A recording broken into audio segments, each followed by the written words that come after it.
Hello, everyone. Welcome to 4Player Podcast. This is actually, for those who have been tuning in all week, have noticed that we've been at E3 in Los Angeles all week long.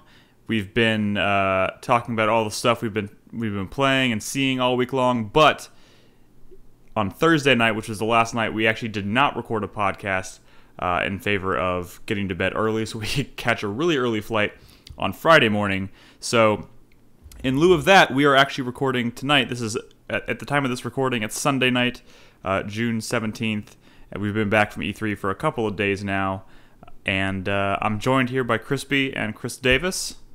Hello. Hello.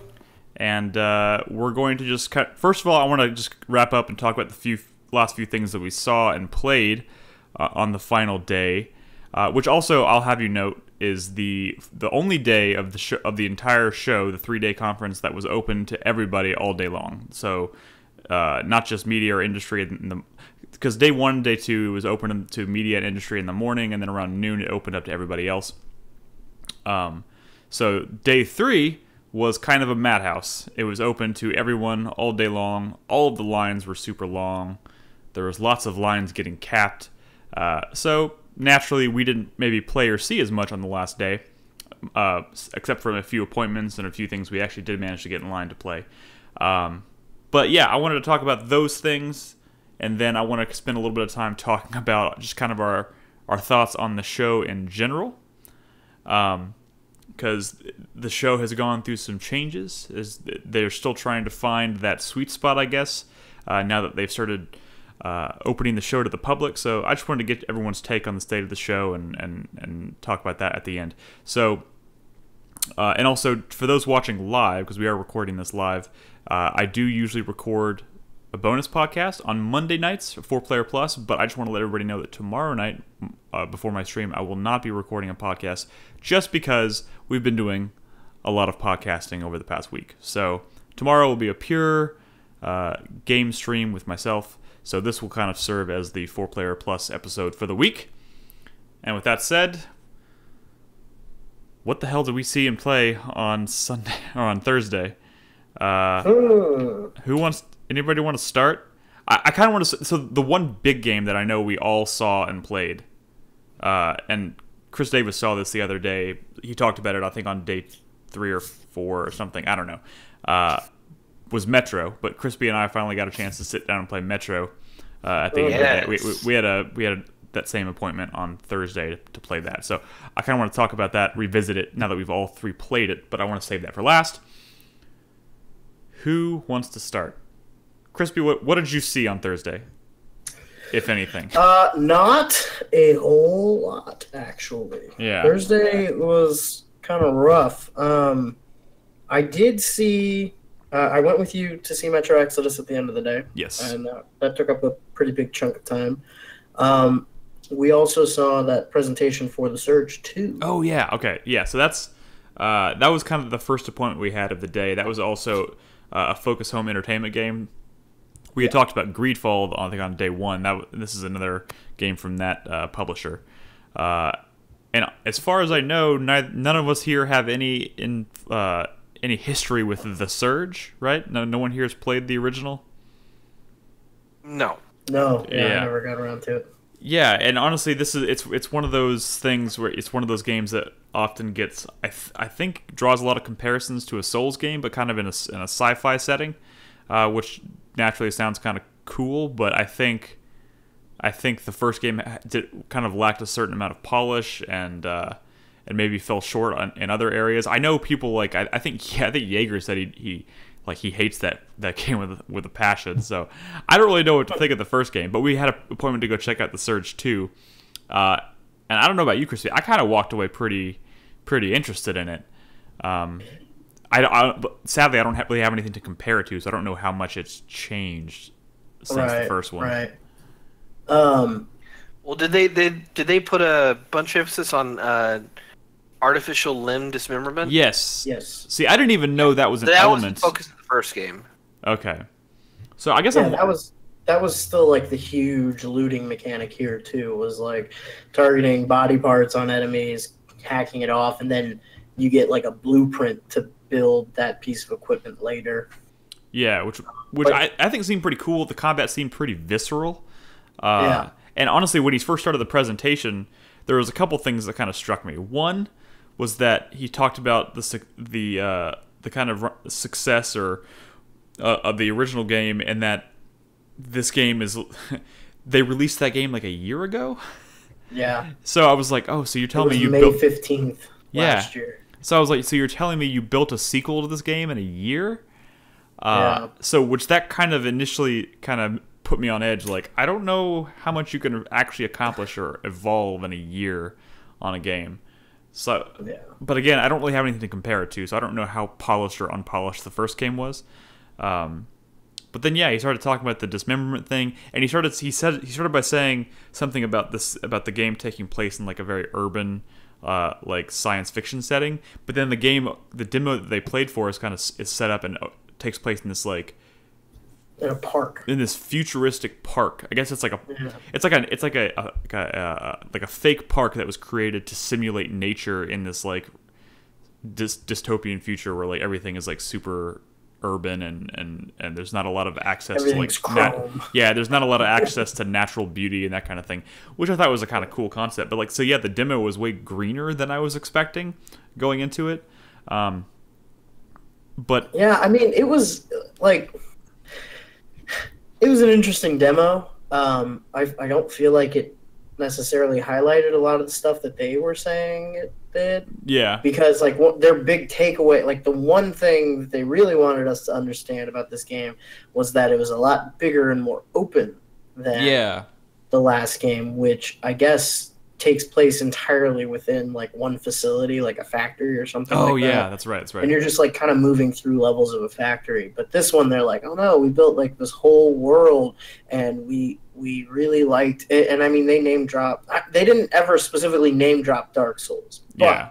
they were talking a lot about features of Dark Souls world design that like you can kind of tell that that's like what they're talking about, you know? Yeah. They were I really mean, this is into- the same developer that made Lords of the Fallen, so Yeah, I mean, they were really into like the idea of like interconnected paths and backtracking shortcuts and this and that and all that kind of stuff, and they were really adamant that they wanted exploration and like secret areas to kind of be a thing now. Yeah. But then they didn't really show any. Yeah, of the that. demo They showed this like linear park level. Yeah. Like Which was kind of a bummer. It's same thing can kind of be said of what we saw of Sekiro, where they kept referencing Dark Souls 1 world design, how everything's interconnected, but what they showed us was very linear. So it was pretty. Yeah. But I mean, it was more like I could see it being kind of like a, and I mean, if you, to be fair to the Surge 2 and everything, like if you just take like a 30-minute, 20-minute vertical slice out of Dark Souls, it can kind of look like that too. Yeah.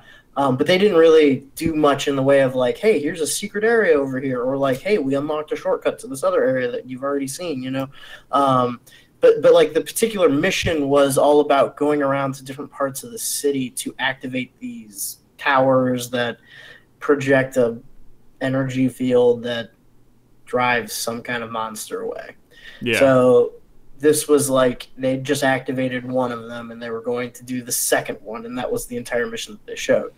And then there was a lot of emphasis on combat AI, like how different enemies will like try to set up ambushes for you and employ different tactics if they're alone than if they're in a group, and how you targeting one enemy will make the other enemies react in a different way, kind of thing. Yeah. Which looked really cool, but that's going to be another thing where it's like the implication is neat, but is it really going to matter? We'll have to wait and see, I guess, until we see the full game. It's one of those things that's going to be hard to gauge based off what they showed us. I will say, like the whole like the whole pastiche of like the techno armor and like the future-y weapons, that these ones were a little more kind of out of the box than just like a giant metal axe. It was like some kind of transforming weapon that could do a couple different things. That was pretty neat.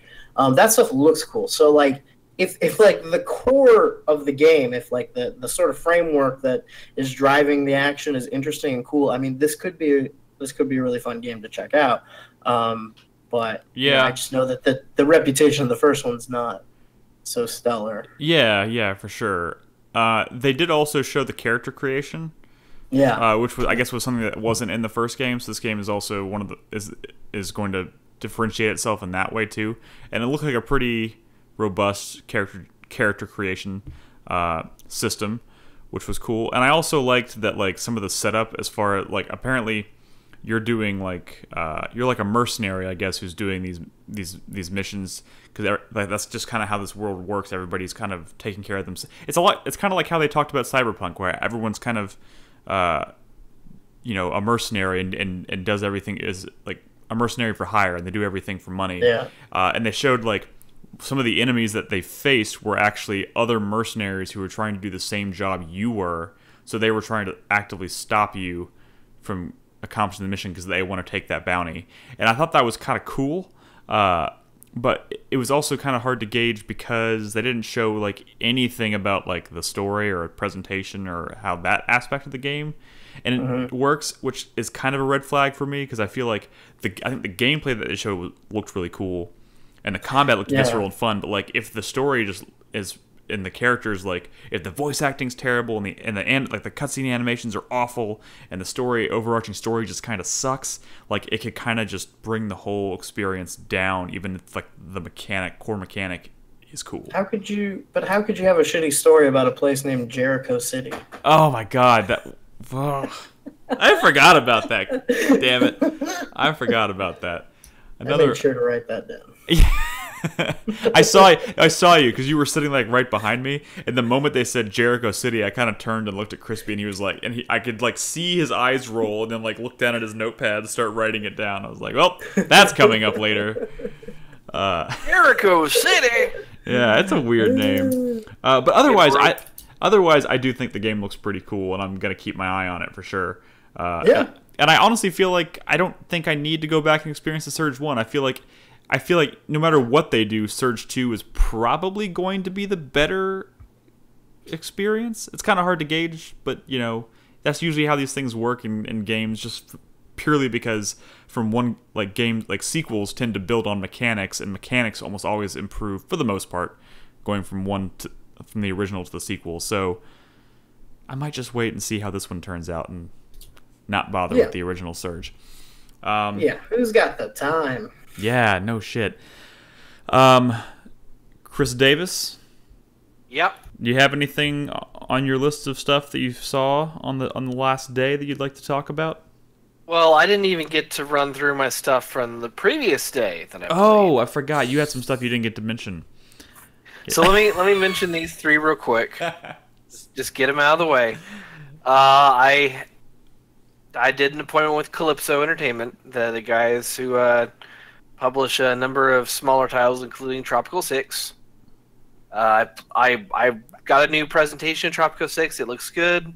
They're focusing on some infrastructure improvements in the game to make NPC movement and resources flow a lot better on the map. So instead of having to make a road that goes way the fuck around a mountain just to get somewhere, now you can make fucking tunnels. And you can establish, like, bus routes and shit like that to get your citizens to go where you need to do what you need. I don't know. It's more Tropico. It looks fun. You can steal fucking monuments in the game, like the fucking Arc de Triomphe. Man, I have no idea Remind me what kind of game Tropico is. I know you probably told me this a million times because I've never. Tropico is a city-building Banana Republic simulator. Banana Republic? Yes. Yeah, you know, like you are El Presidente of a island nation in the middle of the Cold War, and you're the dictator of your people. Oh, it's a dictator simulator. You're basically Hugo Chavez. Oh, okay, interesting. Cool. And you've been a fan of the series for a while, so. Yeah, it's always had a really good sense of humor. Did I just hear did Krispy just say what I think he just said? What did you say, sir? I didn't say anything. What were you saying? Okay. I think it's great the way we record these too, because like sometimes Krispy will have this like cynical laugh, and then the Discord will detect it and then just cut back to Krispy, and he's just giggling to himself, and then it cuts back to Chris Davis, and he's like, "What's going on?" It's pretty great. Sorry, continue. But yeah, it's a fun series to play if you want to try out like a not that difficult city builder thing with a good sense of humor. This is a great start. All right, cool. So, What else was Calypso showing? They were showing Project High Rise Architect Edition. This is basically Sim Tower, made by some guys that are real big fans of Sim Tower.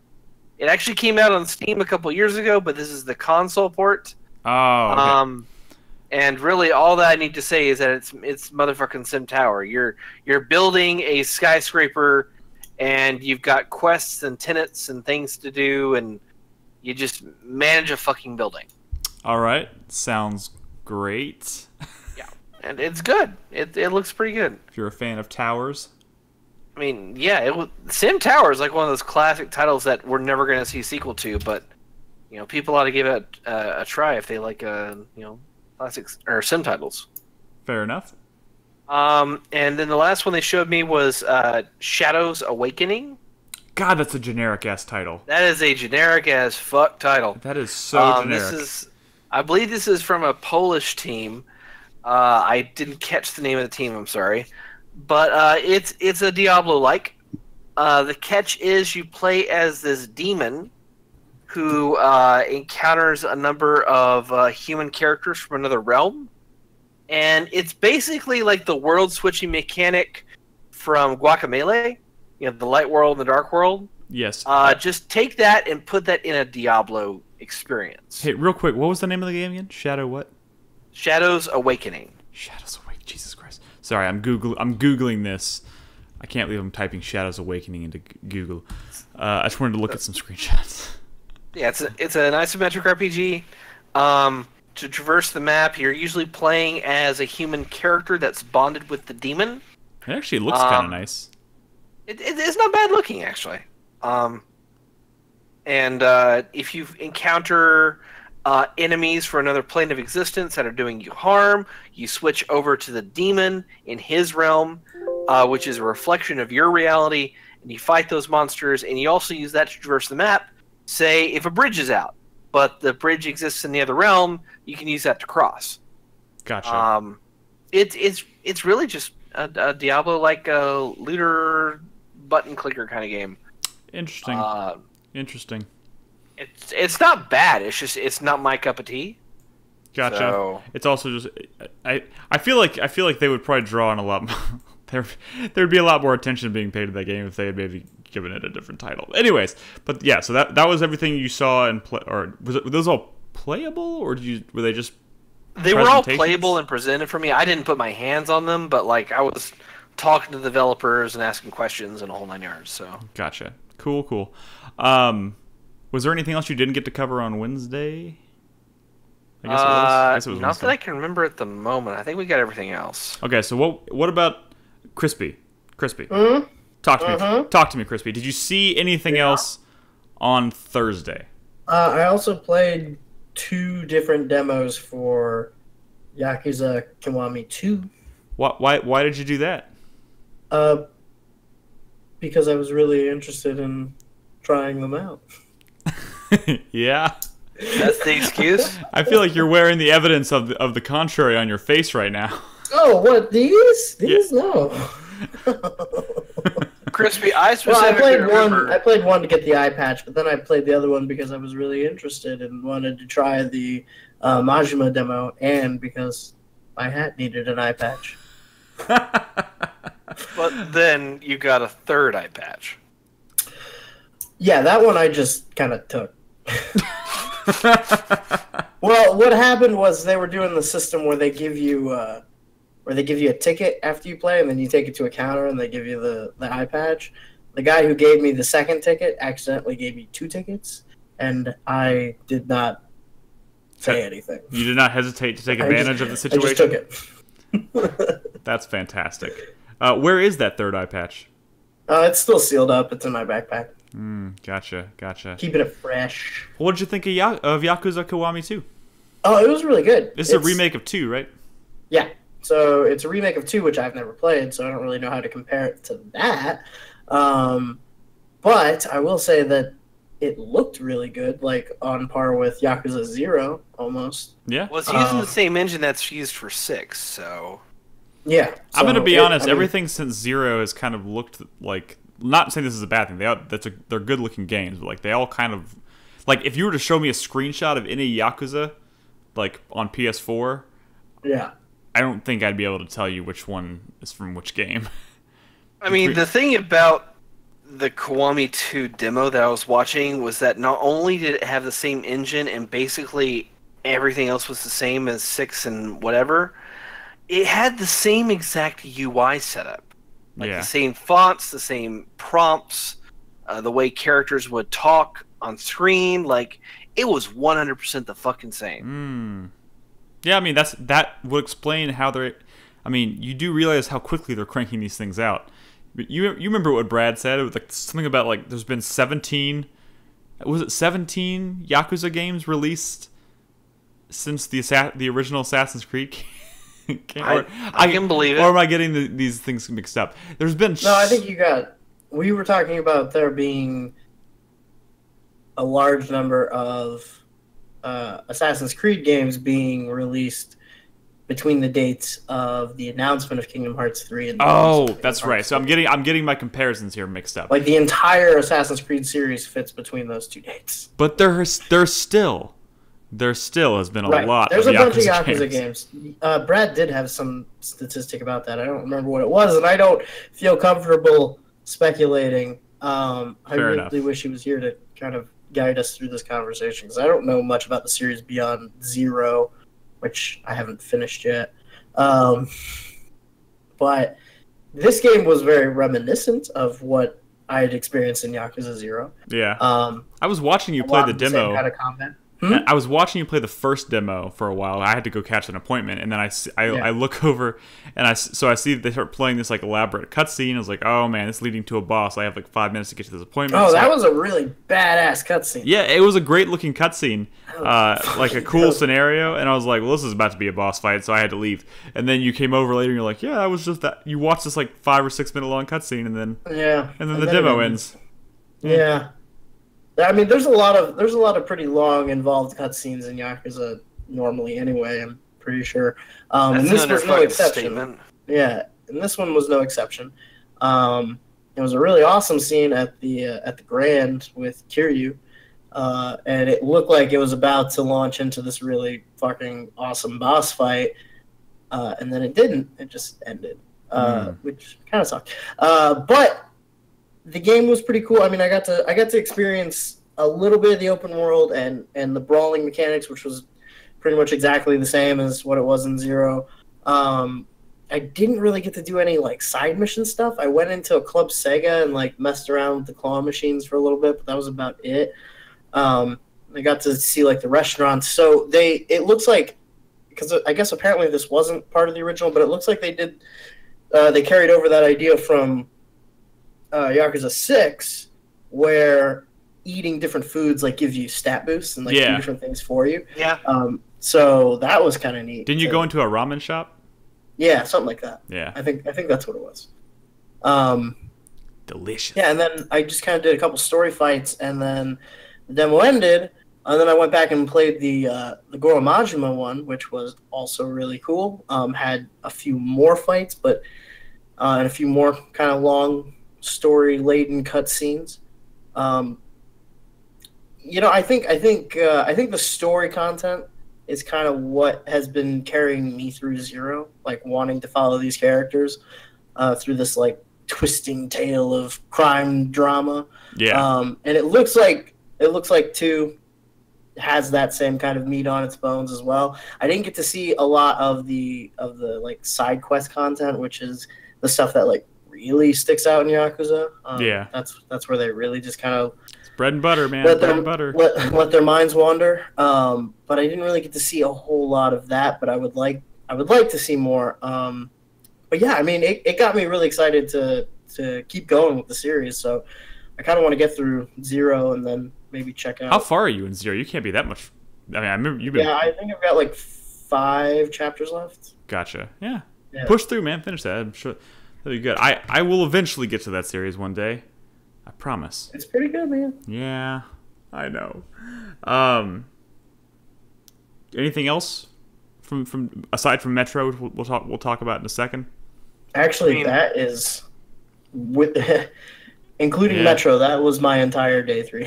Yeah, that's like I said, man. Day 3 was brutal, and that's actually kind of the inspiration for why I wanted to talk a little bit about like the state of the show, is because it wasn't until that last day that I realized just how kind of fucked up it is. Yeah, kind of. But we'll talk about that in a minute. Chris Davis, did you have anything else from day 3 that you wanted to bring up?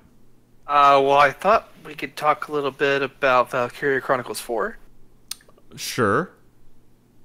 That game is very Valkyria Chronicles. Yeah. So wait, did y'all both play that? Okay, I know, Crispy, you played it before from I did. day I just 2. played the demo. I just played. They only let me play the first the tutorial mission that like teaches you how to move characters and fire. Yeah.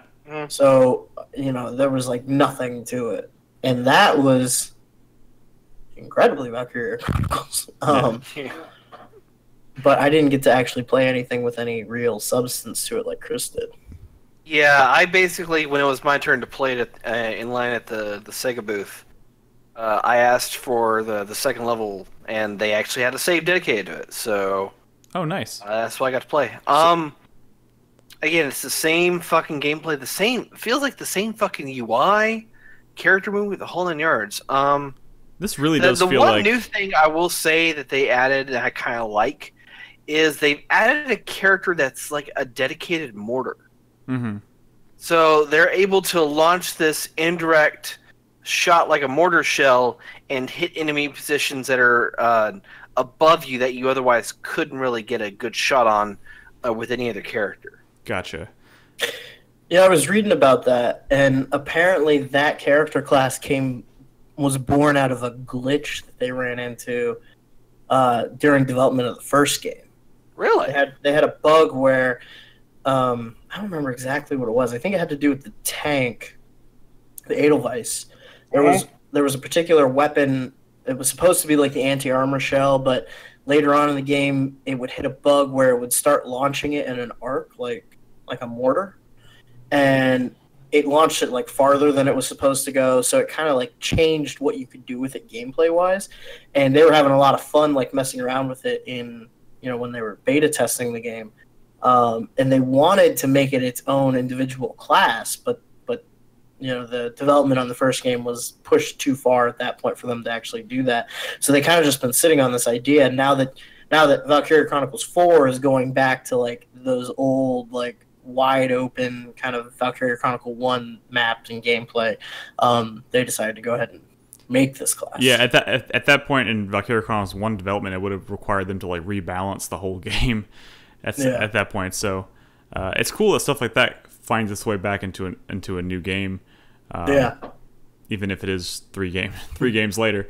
It was definitely crucial for that second mission because it starts out at a castle, and there's a number of machine gun turrets on guarding the approach across a bridge, and you have to use that character in order to wipe out whoever's using the turret. So, cool. Yeah, it was classic Valkyria Chronicles. Felt really good. Did the second mission you saw have any snow in it? No. Okay. Still no snow. Noted. I feel like snow is something that comes in probably after the first act of the game. Yeah, I'm just kind of surprised because that was kind of like the one, visually anyways, that was kind of like the one like differentiating feature for this game, like visually.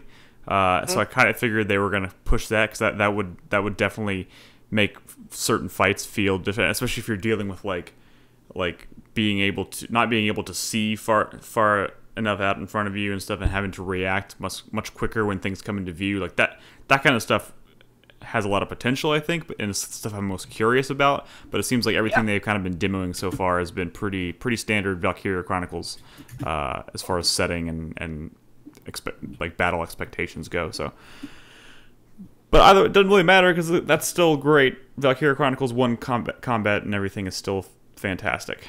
Yeah, and it still has that same like sketchbook art style filter on it, like the character design and the prop design is that same kind of really interesting style. I'm fucking excited about this game. I mean, we gave it one of our best in show. Yeah, absolutely, we did. Yeah.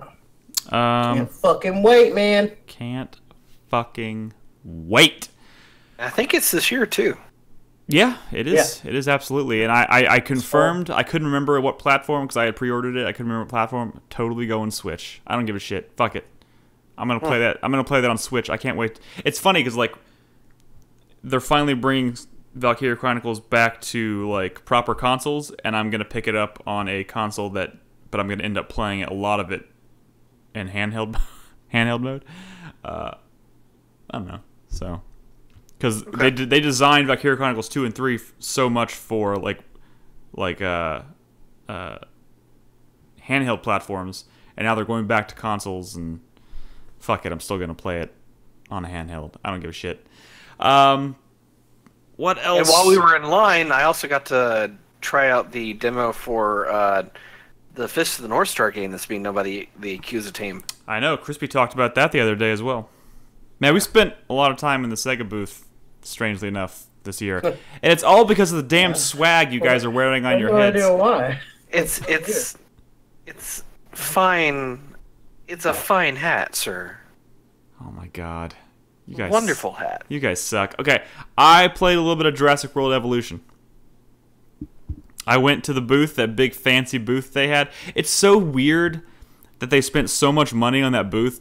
I'm not even shitting you. Like it had a huge theater inside of it. It had the giant Jurassic Park gate out in front that you had to walk through. It had a Velociraptor. You all saw the picture. It had a Velociraptor out front with all those foliage. They had the fucking Jurassic Park Jeep out there. Oh, there was so much foliage. Oh my god. Yes. They yelled at me for trying to drive the Jeep away. They did. And then after all of that, like the game was out on the day of the of E3. So like, it's funny they spent so much money doing a booth for a game that was currently in stores. Very strange. Yeah. But I went in there. It was like a 10-minute presentation with this guy who was trying to be funny, who was pretending like he was actually running a park and like he wanted all of us to help make it safe again and all this stuff. And it was, came off a little as trying a little too hard, but then we got released to play a very brief demo, which by the way did not demo anything that I was kind of hoping to learn more about, which was the actual park building aspects of it. The demo came pre-built came with a park that was pre-built, and essentially what they wanted the players to do was release one of the dinosaurs into the park. And then respond to it, like handle the emergency response team. Yep. Which I thought was kind of a strange way to demo a game like this. I mean, how do you really demo a city builder in less than 15 minutes? I don't know. It makes me wonder why they even bothered. It's because it's got fucking Jurassic Park in it. It's got so much money attached to it. I think they just wanted an excuse to make a cool booth. But it was weird because they were like, we're going to give players an option between three dinosaurs, and we want you to release one of them into the park. There's a T-Rex, a Brachiosaurus, and a Triceratops. But most people pick the T-Rex. And I was like, well, yeah, no shit. Like, at first I was like, you know what, fuck it, I'm not going to do that. And I opened the gate to the paddock that had the Brachiosaurus, and those things move so damn slow. I was like, that's not gonna it started to like slowly turn towards the gate that leads out to the public area for the park. But I was like, it's got to walk for like 5 minutes before it even gets to the gate. No one's gonna be panicking. This is stupid. So I released the T-Rex.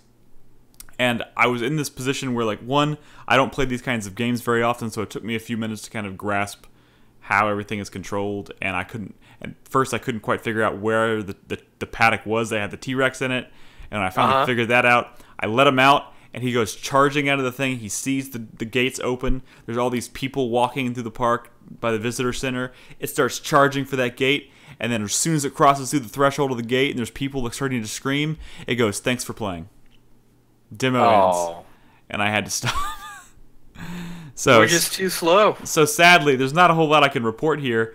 I do think it's a cool game. It's a cool approach to take to a Jurassic Park game, I suppose.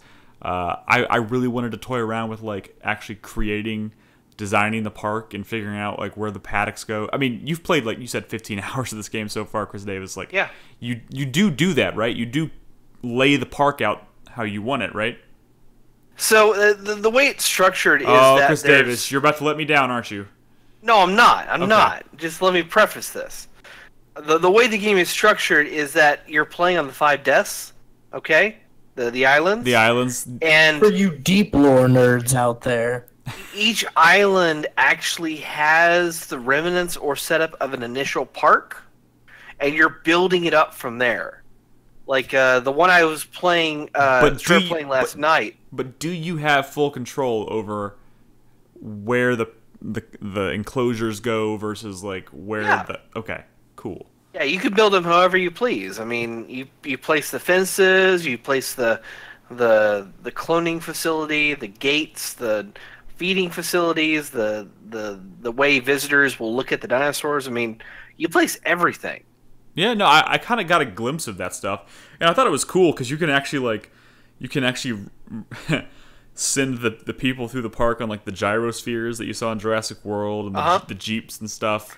You can design the different kind of like viewing areas where people like go. They have the stadium seating and like the glass behind the glass looking out into the enclosures. That stuff seems pretty cool, and it all seems it's a pretty game, and it has like, I don't know, it has Jeff Goldblum doing some pretty, succulent Ian Malcolm voiceover. Not to mention, they actually got Bryce Dallas Howard and B.D. Wong to reprise their characters. What about Chris Pratt? They didn't have Chris Pratt money. Why do they have Chris Pratt money? They have Jeff Goldblum. Well, I guess Jeff Goldblum's not. Is Jeff Goldblum? You throw $20 at him, he'll say. I guess Jeff Goldblum's not Chris Pratt.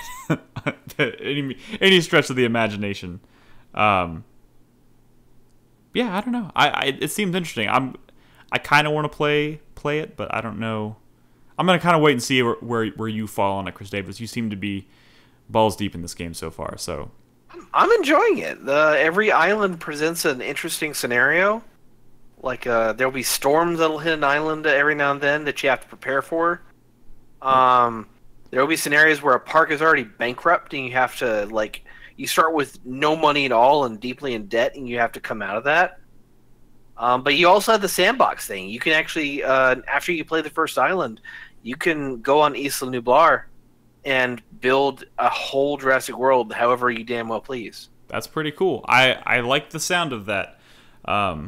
They also talked briefly about the possibility of having to deal with sabotage does happen from employees and stuff, which that's cool. Employees and corporate sabotage from somebody else. And by the way, you did mention Jeff Goldblum will say anything for you if you give him $20, whatever. But like his voiceover in this game does not seem like minor. Like even in the short demo I played, he talked a lot. So I don't know if does it feel that way throughout the entirety of the experience. Oh yeah, no, okay. He's always saying something to you. He's always commenting on an action you've done or a dinosaur you've cloned, and it's always some kind of admonishment or backhanded compliment as to your abilities as a park manager. Cool. Yeah. See, that's what I would expect. That's what I want. So yeah, maybe I'll play this at some point. So the thing I was talking about this game earlier that I read, and I'm wondering if you maybe noticed this, Chris, or had any thoughts on it, but apparently a big area of kind of shortcoming with this game is how shallow the guest system is. It's not like Roller Coaster Tycoon, or I think even from Planet Coaster. to where you can look at a guest's like preferences and what they want to do and what they like and dislike about your park. None of that's factored into the game. It's just you building the park and basically managing a couple map overlays and statistic numbers to know how can you upgrade your park in what areas, in what way that best gets more people keep. It's more of it's a general system, right? Where it's just like all that really matters is you're pulling in more people. It's like it'll tell you, like you can have like you'll have like a satisfaction rating, like you'll just have this kind of like oblique satisfaction rating, but like it doesn't really tell you why guests feel the way like it doesn't tell you why they're dissatisfied. You kind of just have to chase after it. And you can't like look at the guests themselves in any way to get a sense of like what they like. Yeah. Like you don't have different types of guests. Like you don't have like thrill seekers or like, you know, family vacation. Like there's no personality to the people coming into your park. So there's no way to like cater experiences to them. So there's no way to really figure out why you just can't create like a theme park. You're just making a Jurassic World park. Right. And like that the on-screen representation of the guests doesn't really reflect like the number of like how many guests you're supposed to be having at the park at any one time. Like you could have, you know, tens of thousands of people in your park, and it doesn't really like you don't look at your park and go like, oh my god, it's bustling. Like I've got all these people, and it's like a lively music. It's just like you see people, like a couple people walking on the paths here and there, and they just seem to be just kind of aimlessly moving about. Floating through your park. Yeah, so I mean, it seems like the game focuses, just based on what I've read, it focuses more on like the dinosaurs and building facilities and like taking care of the sciencey stuff, and less on like any actual theme park management. Yeah, you're not really doing that much micromanaging in the game. Yeah. So it's like all Jurassic and no park. Yeah, the way you're gauging how well you're doing is number one, your star rating based on how your dinosaurs are doing and how you're treating your guests with like retail space and food and hotels and things like that. And number two, just how much money you're making per minute. Mm-hmm.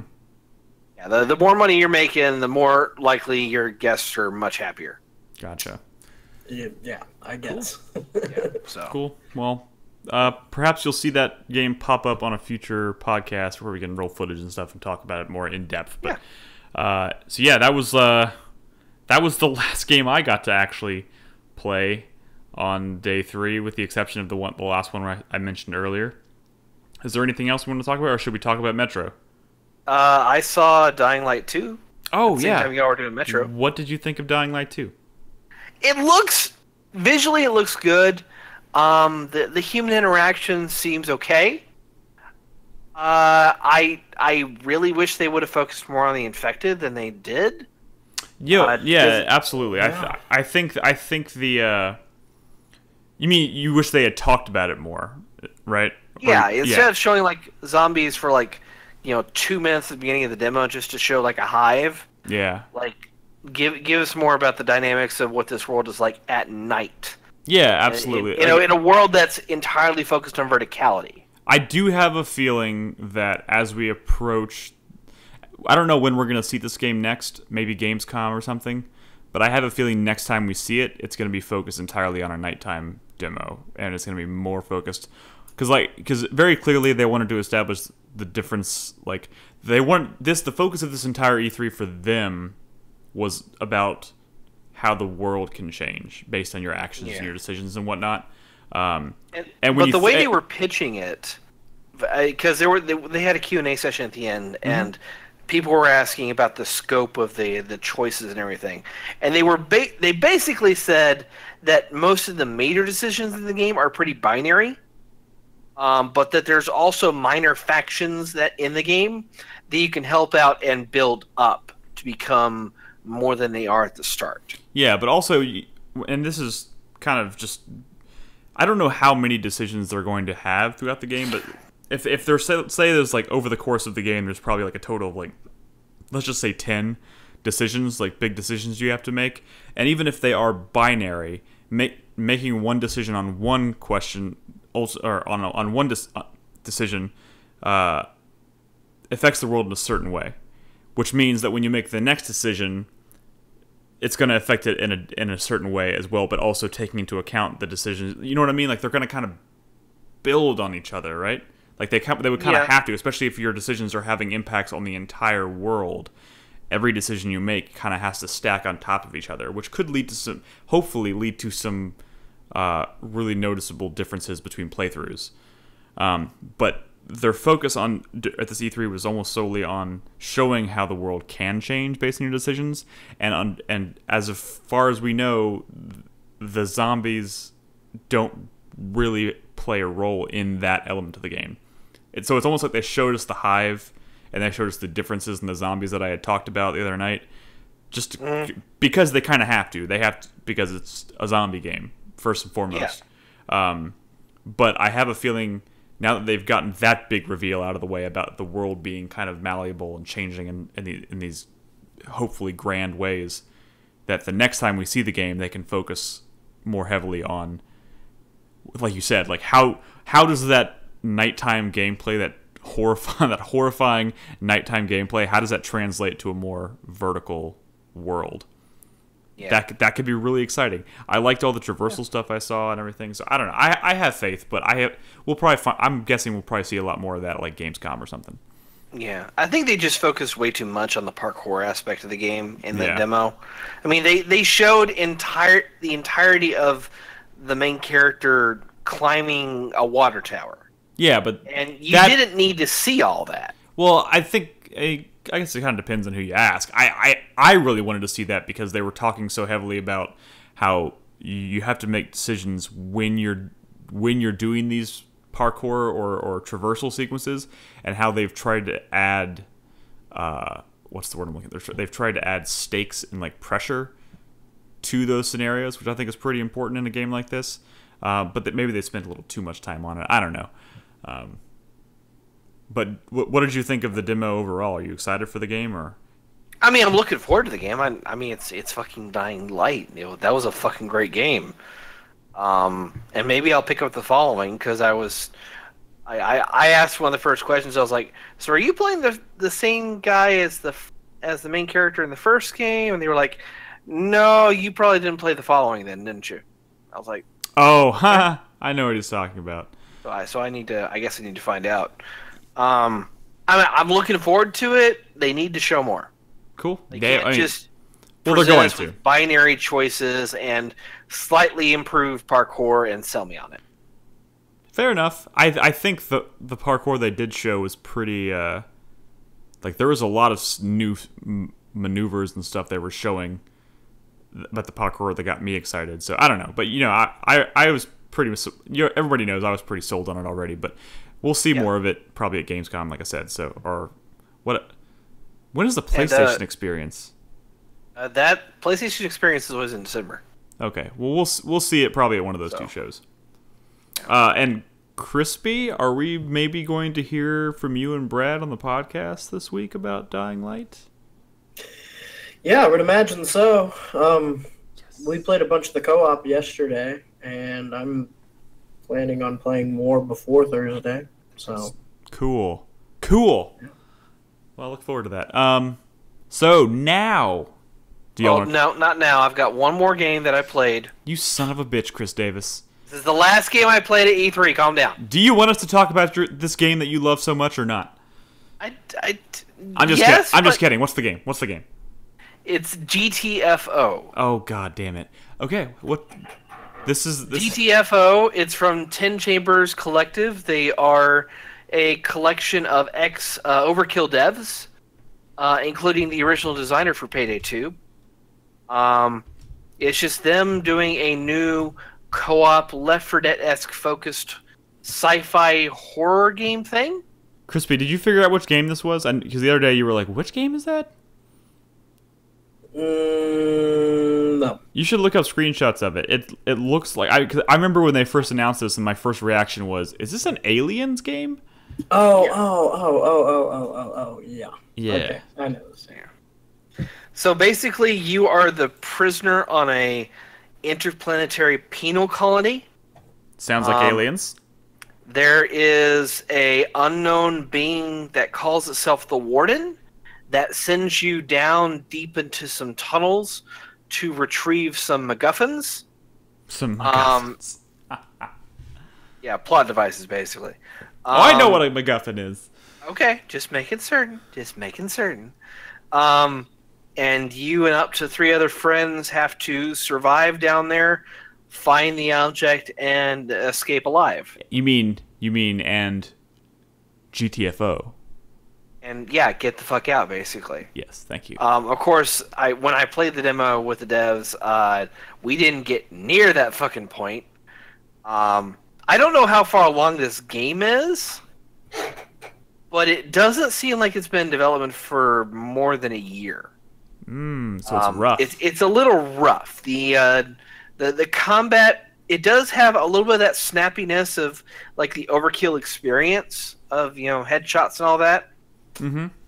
But the enemy design and the structure of the world doesn't feel as tactical as that game. Okay.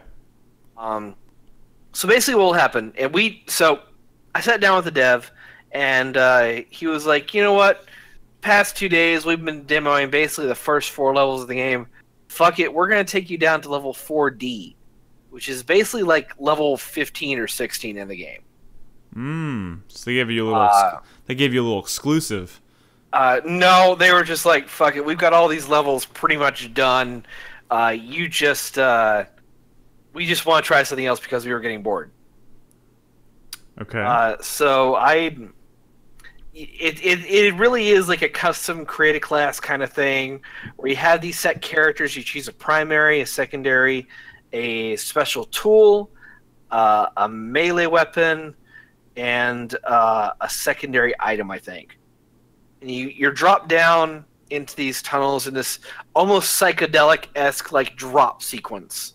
It was actually genuinely creepy. And let's be honest here. We only got through about 3 rooms of this level before we died each time. Is it because it was difficult? Yeah, it's difficult as fuck. Not even the devs could get through. Could get you through these. Not even the devs with like two or 3 noobs on their team could really get through it. Basically, the enemy design in this game, they're like humanoid-esque monsters. The main fodder, they kind of look like crab-walking people, except they've got like protruding assholes for faces. I'm sorry, they giant. Are you talking about like what's the word I'm looking for? You said protruding. Yeah, I can't think of the proper word. What's the word, chat? What's the word I'm looking for? Do you really want that word right now? Yeah. Yes, I do. Well, anyway, just like giant anus face monsters. Prolapse. Thank you, Pocop. Wonderful. Thank you, Pocop, for giving us this word that I really didn't need to think about. Prolapsed ass faces. That's the prolapsed ass faces are the enemy fodder in this game. The main enemy fodder of the game. There are different classes of enemies. There's like huge walking like 8-foot ones that are more focused on melee attacks. There are what are called scouts that when they haven't detected you in stealth, they've got like huge tentacles coming out of their faces and touching the walls and kind of like looking around for you. But when they detect you, they all retract into their face, and it kind of looks like a rose flower thing, except it starts shooting like eggs at you. It's really weird, this monster design there.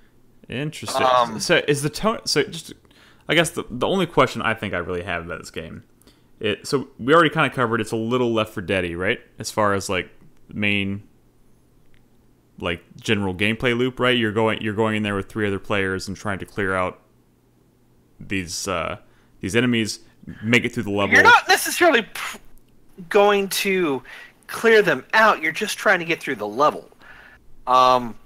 So what you'll do is you'll come across a door. It'll be what's called an apex door. It's got a lock on it. You got to find a key card. You got to examine the door, find the designation for the door. So like B17. Then you got to go find a terminal. You type in locate B17 key card, like typing out on a keyboard, and it'll give you the location of a crate that has that key. Mm-hmm. You go to that room, you find the key. You do a little hacking mini game to get into it, or you just like find the secret code to unlock the crate. You get the key card, you go back into the room, and then you activate the key card, and then it goes into a bioscan sequence. Basically, you stay in a very small area while you're scanned for like infection or something like that. Mm-hmm. And it's in those moments where the basically AI director, which I think there's an AI director, it gets angry at you and sends the horde after you. Okay. Since it's not quite as snappy as Payday, and we didn't really know exactly what we were doing as, not the devs, we were getting swarmed and overwhelmed very, very easily. But that being said, the game did have a few interesting tools to actually make these swarm moments actually a lot better for you. For example, I chose to bring a tracking tool, and it basically pops up this 3D display, and based on the colors that are shown on the display and the size of the icon that appears, I can tell whether enemies are asleep or dormant, whether they're active and walking around, and then I can hold a button and have that designate all the enemies on the screen as like a HUD ID for everybody else in the environment. For all the other players. Yeah, so they can see it. That's pretty cool. Yeah. Sorry, I didn't kind of get to my actual question, which was, go ahead. Moment to moment when you're playing this game, is the tone they're going for like genuine horror? Like, is this a horror, like Left 4 Dead-esque game? Does that make sense? It's trying to be, because it looks very dark. I don't know dark. quite yet. It looks like a very dark game. Like, it is an absolutely very dark game. I mean, okay. You're going into these deep underground tunnels where these prolapsed anus monsters are coming after you in swarms. Like, are they doing anything cool, like with the audio design to creep you out while you're down there? Are they like, I don't know. I feel like there's a lot of potential with a concept like this if they really ramp up like the audio design. There was some decent audio design in there. The monsters are they've got like screechy kind of calls to them. They're pretty creepy. The weapon design in and of themselves are actually pretty cool because like the reticles and everything is set up like a full 3D sci-fi thing. Mm-hmm. So it pulls in very slowly when you're aiming down the sight, but at the same time it kind of has this 3D marker effect to enemies when you're aiming. It's kind of hard to describe, but it makes the shooting feel better than it actually is. Interesting. I'll have to watch some footage of this game. I haven't seen it since they first announced it, but it sounds interesting. If not a bit rough.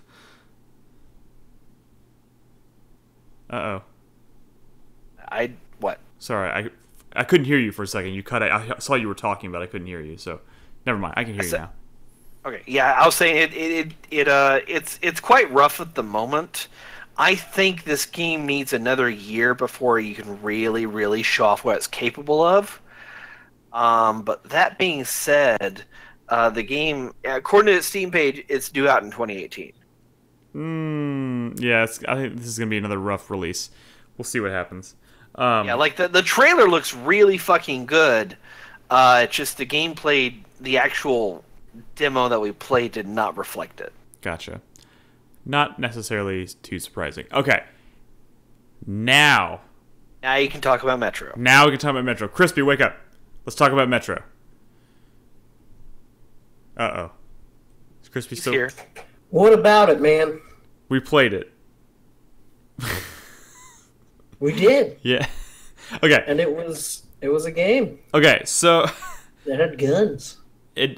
All right, so Metro Exodus, we had an appointment to play about 45 minutes or so of Metro Exodus. It's the same demo that Chris Davis played the other day.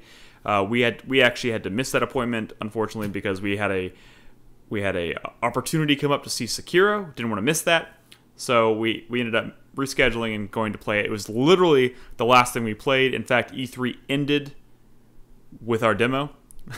He said, the demo ended. He was like, "Well, I can't really tell you enjoy the rest of your E3 because it's over. Get out." But yeah, we played it for a good 45 minutes or so. I will say this. So Chris Davis obviously was very positive about it. And two, I want to preface this by saying I'm actually still pretty positive about this game because I'm a big fan of Metro. The last two games I've enjoyed quite a bit. But I will say this. They've all had their fair share of jank. I don't even know if jank is the word. It's just kind of a weird game. It feels kind of unlike anything else out there, which in some cases... It's really meant to feel slow and heavy. Yes. And in some cases, an argument can definitely be made that for that being a good thing. I can see how it might turn some people off. I don't know. But they basically right up front said we opted to do something a little bit different instead of polishing like a super linear area to death and letting us play that. They opted to just kind of let us out into this open space to play around and do what we want, at the expense of the lack of polish and some incomplete animations and potential bugs, and all. They kind of warned us right up front about all these things. That didn't necessarily soften the blow when we hit them, though. And there's some things that I can't even tell if they were bugs or if they were just that's how the game works. I know Krispy and I both had some scenarios where first of all, I think both of us died quite a few times in this demo. And not necessarily from being attacked by things. Am I right, Chris? No, I didn't die. Did you die? Fuck you died. Right? I jumped off the railroad tracks onto the ground, which doesn't sound like a very long fall, but it was. And it killed me. And then another time I climbed up a tower and I jumped off like the third level of the tower, so I was like 25, 30 feet in the air. And I just hit the ground and nothing happened. So there was some of that delicious, pre-beta jank going on. Yeah. A lot of the combat was the guns feel really good. They do, but the signature audio. Sorry, I was just gonna say the signature audio design of Metro is definitely still intact here. Like everything has this like really, like Chris Davis said, kind of like heavy feel to it. Everything feels like it has weight and like these really satisfying like clicking noises and stuff. Like when you're like messing around with the guns and like cocking them and stuff. All of that stuff at least looks and sounds and feels really nice. Still love that stuff. Yeah. I didn't get involved into a whole lot of combat. I kind of accidentally loaded a save where it just kind of dropped me right in the middle of that church scenario that Chris Davis described the other night. Yeah. And then I just ran up to the top of the tower, talked to an NPC, ran down the tower, shot a few dudes, and then all the other dudes gave up. Yeah. So I just went around and punched them out. And there's a couple things that I was... One, okay, so here's the thing I was a little worried about going into this game, because they kept talking about how it's more open, but it's not open world. And I was like, that could mean any number of things. And I know a lot of people talk about one of the first games that kind of did this was kind of like it was Dragon Age Inquisition, right? They were like, they're big open areas, but they're like, this is not exactly the same as that. It's the one that I always kind of go back to. Oh yeah, well, I mean, the thing about those were it was different zones of a larger world that you could kind of travel to. Yeah, and this definitely isn't that. Like, I would compare this to more like, I don't know, probably like Witcher 2. Yeah, you know, where it's like these big it's this linear progression of chapters, but like each chapter has its own map. that you spend some time on and then move away from and probably don't come back to. Yeah, and the way it had been described, I think, by the developers and also by Chris Davis when we were talking about it the other night, I was really honestly picturing something much bigger as far as the environments go, because they dropped us into one of the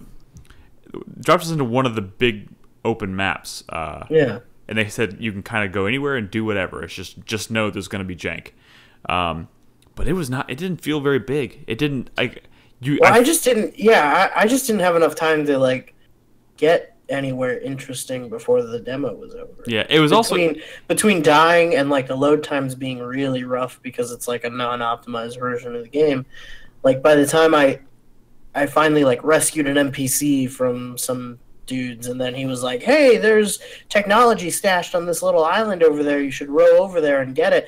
And then by the time I got over there, they were like, "Okay, that's our time for today." So, like, these areas are pretty big. They're not super dense, though. Yeah, is kind of what I'm feeling right now. But who knows? I feel that this section of game we played was probably, if not like the first, one of the first areas you go to in the game. Probably. I think it is. Yeah. So hopefully that's something that kind of progresses. Yeah, I think it has to be because you're heading from Moscow to I don't remember where they said you're actually going, but you're I thought it was the Ural Mountains. Oh, okay. I just remember the demo opened with so you're playing is it what's his name again? Artyom. Artyom. You're playing Artyom again, and the game opens with him and his wife, right? Is that his wife? Yep. On the train, and they're both talking about how they're like leaving Moscow, and they're like, "Oh my God, we're gonna go find a new world," kind of thing, which very much felt to me like the beginning of the game. They're gonna go find the government. Yeah. So I wouldn't be totally surprised if this was. So let me just say that I played this demo, and I didn't have the same issue with Krispy where he accidentally loaded into a story sequence that he couldn't get out of. I spent the entire time just kind of running around aimlessly, trying to see how big the map was, see what kind of things they populated the map with, and I basically, in the time they gave us, I covered pretty much the entire map, like from one side to the other, while avoiding the side that had the story stuff, because I intentionally wanted to avoid the linear story progression stuff. So in favor of the more open stuff. That's what fucked me, because when they were like, "Oh, off to the left is that church," and the game's like, "We should go check that out," I turned right and ran. Yeah. And like just fell off a hill. Yeah. So I'm pretty sure what Krispy ended up doing, because they did at some point when they were preparing us for the demo, they were like, "There'll be jank, blah blah blah. If you die," they said, "choose the load last checkpoint option in the save menu," but there was also one that just said quick load, and I think you hit quick load and it just dropped you into the story mission. Yeah. I mean, I'm glad that Chris Davis told me what was going on in that mission the other night, because I would have had no fucking clue what that was. It was weird. But strangely enough, I kind of wandered across the entirety of the map in one particular direction, which is where I kind of started talking about I'm a little worried because it didn't feel as big as I was expecting, but I kept accidentally stumbling across enemies like these weird deformed wolf creatures, and this stupid thing in the water that wouldn't come out, that wouldn't stop fucking attacking me. I even got picked up by a fucking flying thing and carried. What? Yeah. I didn't see flying things. You didn't see that? You got picked up by a demon? It looked like like one of those gargoyle looking motherfuckers, swoops down. They're demons. Yeah, the demon. No, they're called gargoyles. Anna called them gargoyles. The fucking demon swooped down, picked me up, lifted me into the sky, and dropped me, and I lost almost all my health.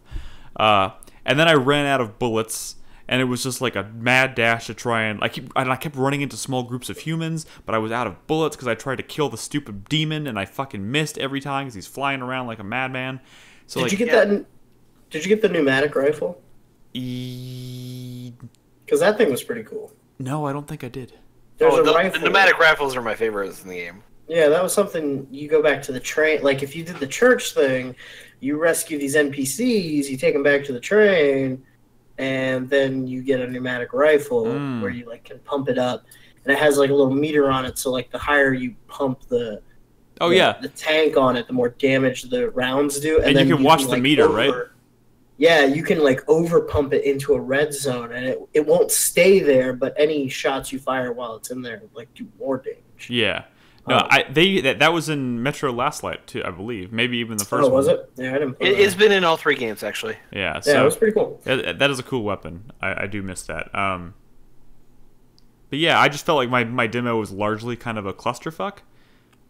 I just kept backing up and like stumbling across groups of humans and not having enough ammo to deal with them. And it was rough. I mean, it needs some polish. For sure, and they said that as well. But it's also a level of it needs a level of polish that I think they won't have any problem applying in the amount of time they have between now and release. I mean, we'll see. We'll see if that's true. I hope so. I think that this has been a really interesting series. I've never really been able to get into it just because I wasn't as into the like kind of more linear underground like claustrophobic settings of it. Yeah. But now that they're trying to do something different with that and like take it up into these like open surface world areas. I don't know if they can get the core user experience down and polished and like cleaned up a bit. Could be a really fun game. Yeah. What was I gonna say? Oh yeah, last thing I wanted to say was I also spent a lot of time trying to see if I could find things that would potentially lead to like underground areas, because I had a feeling like it looks small, but there might be like, a bunch of like underground stuff that you can do, but I didn't have any luck finding that. There was like a swamp. Oh, there was. Yeah, so there's a side quest that'll pop up after you complete a certain objective, in which Anna has disappeared. Nobody knows where she went. You get her last known location, and you go there, and you basically fall into a pit that leads to underground tunnels. And you rescue her and you try to get her out of there. Yeah, so how much time did you have in this demo, man? Like, oh no, I didn't get to do that. I found the location where that happens, but I only learned about that after the fact. If you go on their YouTube channel, they've got like a 17-minute demo walkthrough thing. It's like a bunch of clips of various different things, and that's one of them. So yeah, I mean, all in all, I think the game shows a lot of promise. I'm still really, really excited to play it. They do need to do a lot of optimization and polish at this point. Like, when I say optimization, like every time we died, it took like a solid 2 minutes to load back in. So bad. And I died probably 4 or 5 times, usually from fall damage. Yeah, I mean, we were playing on the Xbox dev kits, and these were supposed to be the Scorpio specs. So yeah, I expect it to take a while to load. It's not called the Scorpio. Chris Davis. Whatever. It's such a better name than Xbox One X. Yeah. Just say Scorpio. It's so much better. That's true. All right. Anyways, that's it for our day 3 stuff. That's kind of all we saw and played. Like I said, I just kind of want to wrap this up by talking about the state of E3, and get y'all's opinion on the show in general and the showing, and maybe we can quickly just say kind of what our highlight was of the show. But just kind of on a general level, I think this is the second year the show has been open to the public, and and when I say open to the public, typically I think there's only like 15,000 members of the public they essentially sell 15,000 tickets to public people who want to get in. But the attendance was up again this year. I think it was up to 69,000 total, which is what their press release said that the day that E3 ended, which is kind of crazy. It's 69,000 people over the course of 3 days trying to get into this place and play games and see all this cool stuff. And historically speaking, E3 has been, an industry-only event, and I think it's great that they want people, the general public, to get in and see it and experience and get excited and get hyped. That's really cool, but it's kind of at the expense of both sides. Because like the first 2 days, on day 2, I spent. This was during the time that it was open only to the industry, so industry and media. I spent 3.5 hours trying to play the Resident Evil 2 demo, and then during that time, I was sitting in line when they opened the doors to the public, and I watched the room like double in density, like just watching those like the people pack in at that time. I was like, holy shit. And watching people panic and try to like get in a line and then see that it's capped, and then everyone, and that thing that always happens where like they cap a line and they say check back in 30 minutes, and then people are like, well, I'm gonna take 2 steps over to the right and just kind of watch this person. Like there's all that shit happening all the time. Yep. I mean, that's how I was able to get into the line for Valkyria Chronicles 4. Yeah. And it sucks too, because like if they're gonna let people in, they really need to have a way to kind of accommodate that many people and like make it so that those people can. There were people that were going to E3 who I'm sure have been looking forward to the opportunity to go to E3 for years, who showed up and maybe were lucky to play 1 game a day or 2 games a day, depending on what they're going for. I mean, yeah. Like it was crowded enough during press hours, and you know, it was open like 3 hours before they let the general public in. So, I mean, there are these people who have never been to E3 before, who paid $250 for the pass, who were like got there probably at like 9 or 10 o'clock anyway to line up. And then at noon, when they let everybody in, they're running in to hit the tail end of like 3-4 hour long lines. Yeah. So like that, like it is ridiculous. The crazy thing is like, so last year they did the thing that they let the public in, but they didn't really change the way they handled the media hour. If I remember correct, last year the media hour was literally just like on one day it was like maybe 1 or 2 hours, I guess, maybe, if that, or maybe did they even do a media hour last year, or was it just like everybody's in at the same time? No, everybody's in at the same time. Okay, yeah. So everybody was in at the same time last year. So all 3 days were kind of fucked. And like they you know, when you got to the convention center, like the line was madness. It was like, imagine a convention center with like 20,000 people like waiting in a giant line, and then when the doors open, like a fucking mad rush, like a stampede of people. Like, you know, when you see like Walmart on Black Friday, just people rushing the doors. It was like that. Yeah. They had safety concerns. So they had to reevaluate it, and I think they made a step in the right direction this year. In a way that I could see where their heart was, as far as like what they were trying to do, where they were trying to benefit the media by giving them not 1 but like 3 extra hours on 2 days to go in there without having to worry about the extra crowds, and that in and of itself was a great idea. And then the 3rd day, no media hour at all. It's open to the public all day long. But like, what sucks is that for the people who do get in at noon or whatever after the media hour ends, they're just coming in and there's all the lines are full of media and industry people, and they're lucky to get in. Like, those lines get capped super quick at that point, and then people are just stuck wandering around trying to find something to play. Like, obviously things like Resident Evil 2 was almost impossible to play if you didn't get there at the moment the show floor opened. And like the floor closed at 7, and if you weren't standing in a line already at 5, you're fucked. It was like, you might as well go home. Yeah. And some of the, and 5 is even being generous. I think, like, in the case of something like Resident Evil 2, if you weren't in line by like 2 in the afternoon, there's probably not much of a chance of you getting in to play that game before the show floor closed. Yeah. Kingdom, like, there are some games like that some games I play, like media, especially like smaller media like us, like people who aren't like IGN or GameSpot or whatever, like we only get certain appointments for certain things, and it's harder for us to get into some of the bigger things. Like, I think we were super lucky to get anybody in to see Cyberpunk. I think we were super lucky to get in to see Sekiro. I thought, yeah, you would say that. Yeah, I know I would say that. I tried so goddamn hard, guys. Yeah. No, you didn't. No, you didn't. Don't lie to me, Nick. Oh my god. The point is, like, I didn't get to see Sekiro. I know, because you were. Cool, I knew you weren't going to give up your Metro appointment. Well, that was true. that was that during gonna happen. That was during the Metro appointment.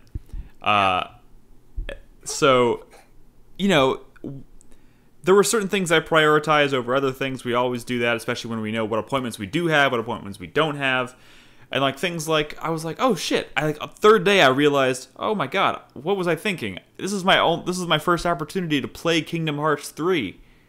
Didn't happen because No. the line was stupid fucking long, all day long. We didn't see any indies really. We didn't see. By the There way, were some indies in there the was indie some. game.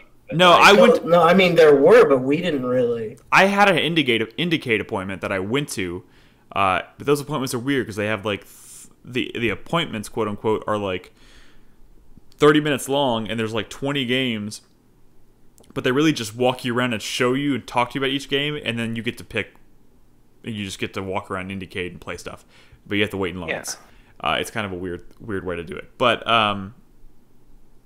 you know, it's kind of unfortunate. They were trying to benefit the media, but it kind of screws over the public. And then at the same time, having the public in there at all kind of screws over the media, especially the smaller media groups like us, who don't get to get place and talk about some cool stuff that was there. Yeah. Like Bethesda, like none of us really got in to see Fallout 76.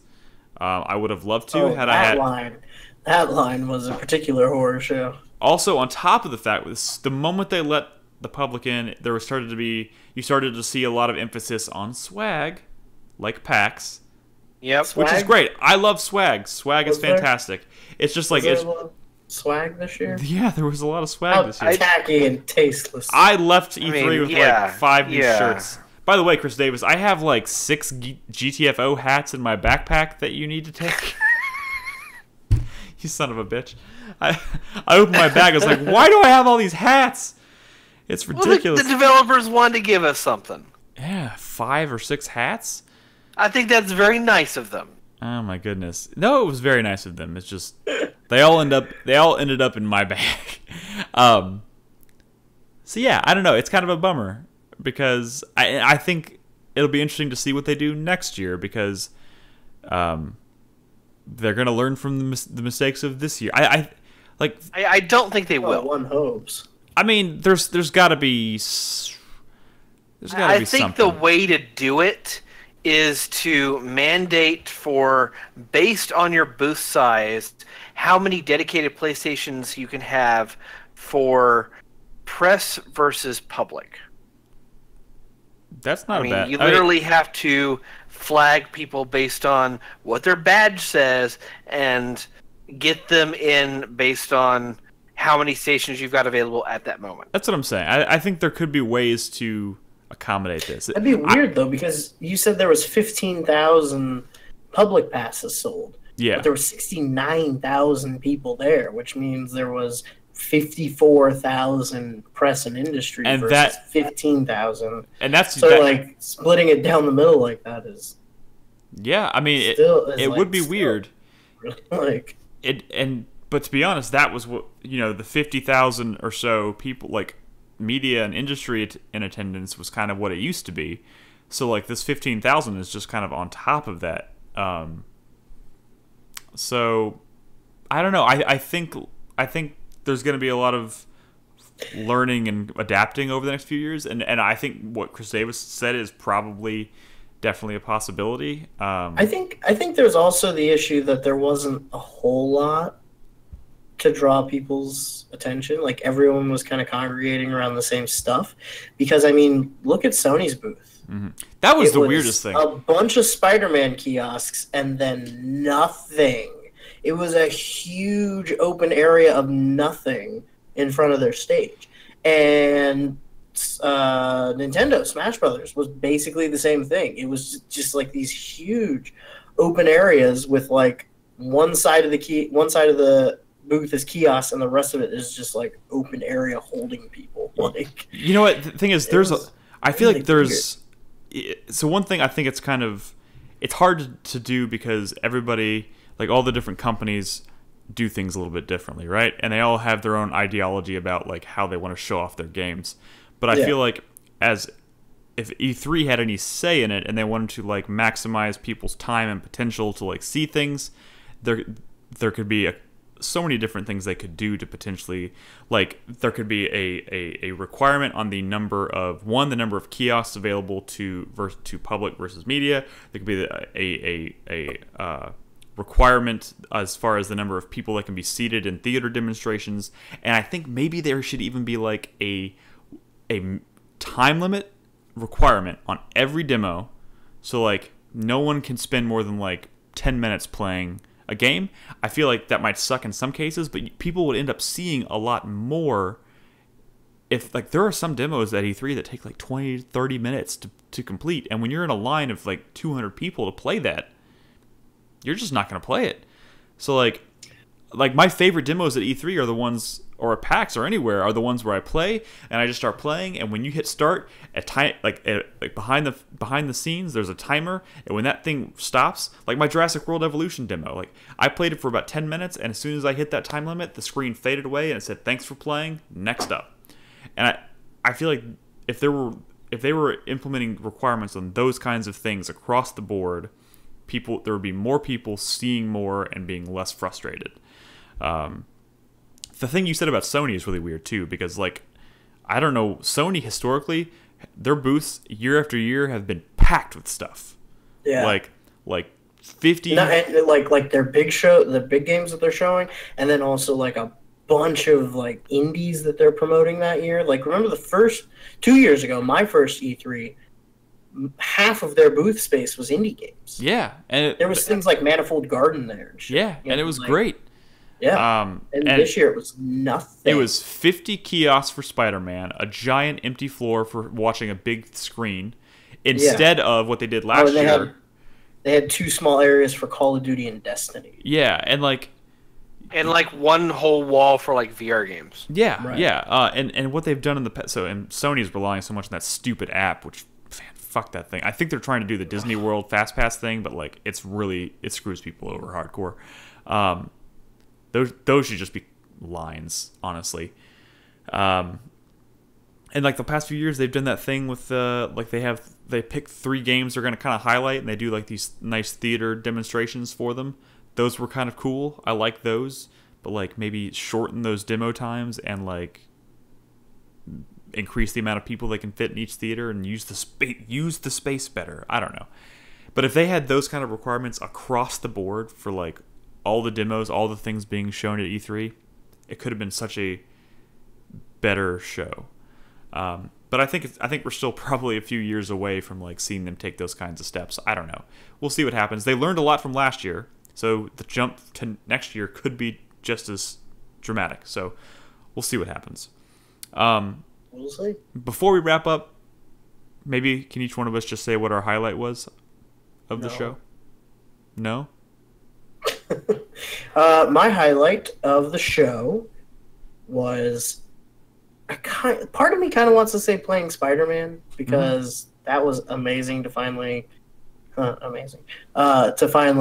get hands-on with that. But that game comes out in like 3 months, so it doesn't, it doesn't feel like that special. Actually,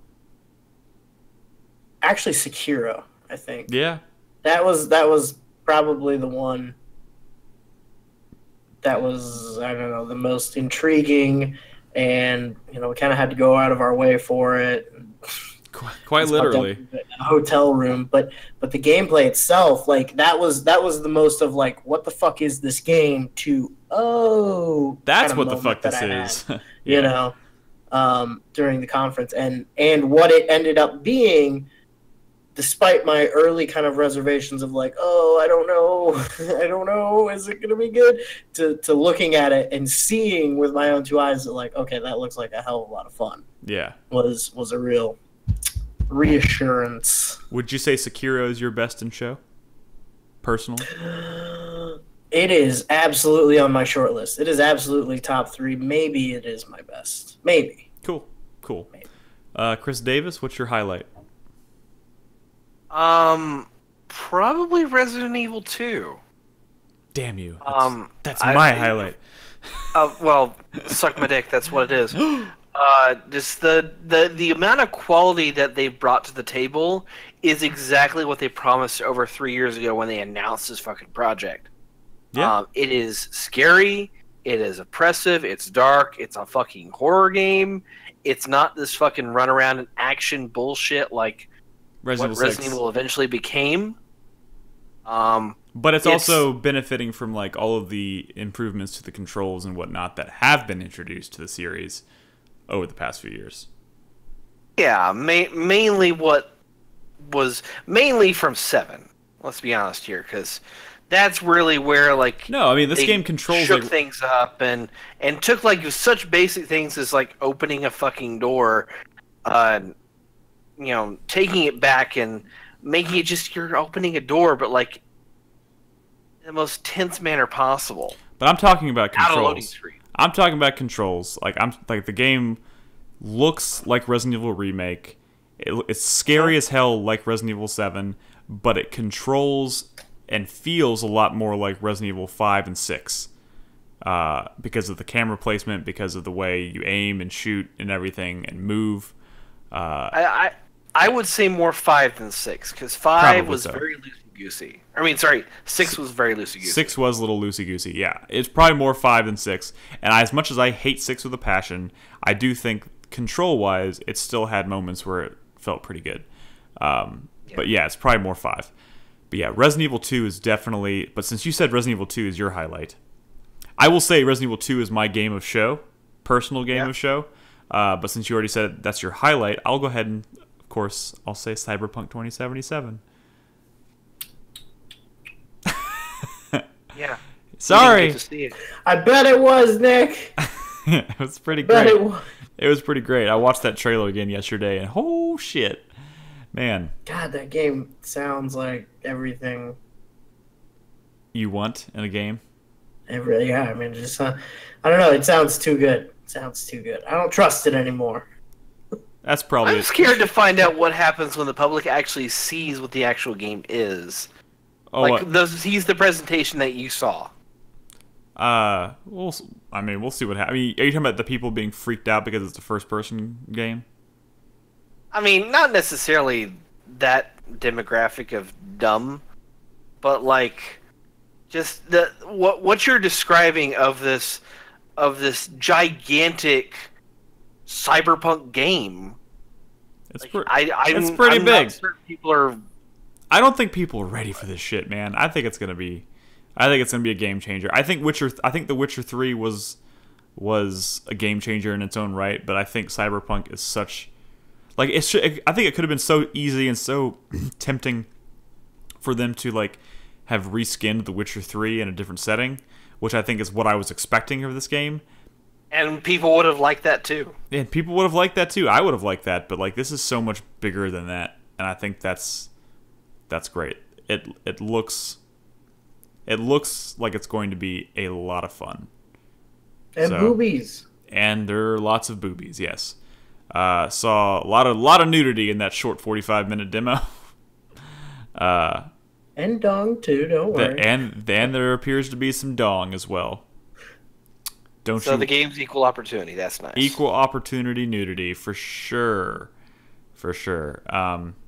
Anyways, I think that's gonna about do it for our wrap-up show, guys. Krispy, Chris Davis, thanks for being here. Hello, cat. Chris Davis is holding his cat in front of the camera.